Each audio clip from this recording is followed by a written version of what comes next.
Mauna ni. This is it.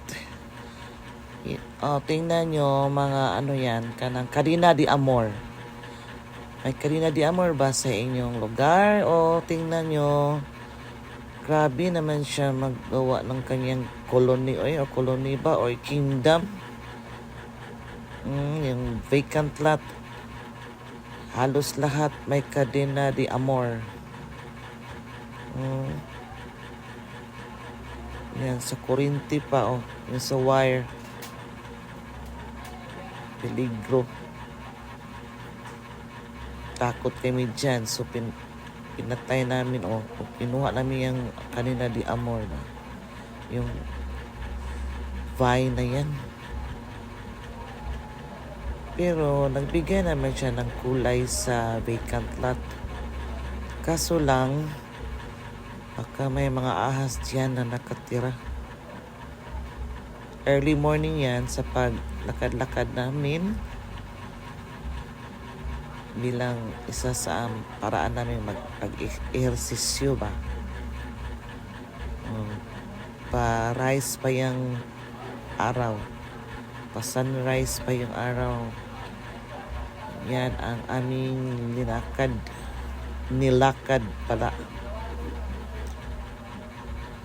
Layo pa rin, pero okay lang.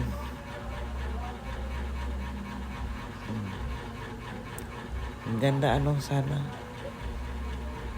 Pero hindi lang, nakakatakot pa rin kasi baka may mga ahas dyan sa looban. Pero ang kulay na green ay talagang maganda sa ating mga mata. Pa-sunrise na nag-ano na ang ating mahal na araw. Early in the morning yan nangyari ng aming paglakad-lakad. At yan ang aming nakita na view. Naganda ako sa kulay ng mga dahon ng Carina de Amor.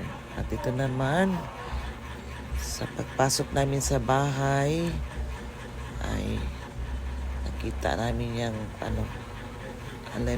lemonsito sa Bisaya. Pero yan, kanang kalamansi. Kahoy ng kalamansi.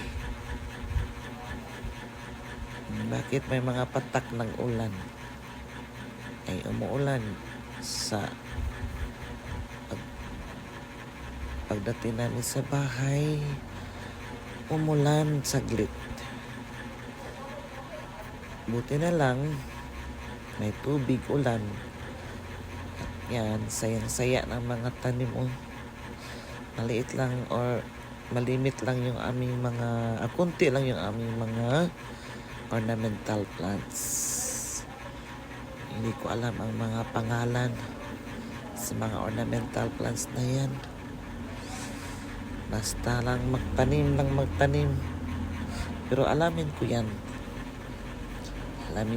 kung anong mga pangalan. Nag-research na ko yan sa mga pangalan, pero ang dali kong malimot kung anong mga pangalan ng mga halaman na yan. Maganda lang sa mga mata ba? Diba? Yan, photos yan. At yung ibang hanging plants na nakabitay dyan, nakahang dyan, ay hindi ko alam. Itong unang hanging plant ay photos. Pero yung sa sunod, ito hindi ko alam yan. Anong pangalan halaman na yan.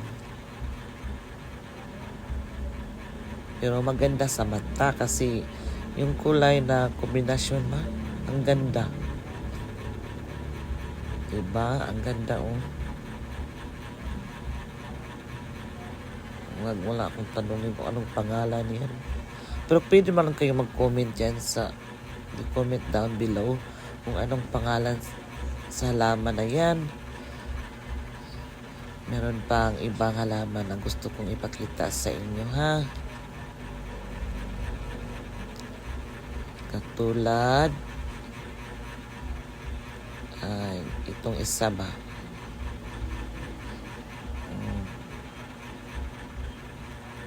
Hindi pa makita. Yan. Sangig yan sa Bisaya. Sangig. Local basil in English. Basil. Basil leaves. Ito, Indian basil daw. Indian. Holy basil ang tawag. Yan. Maganda pang tsaa ba? Pang tea. Holy basil from India.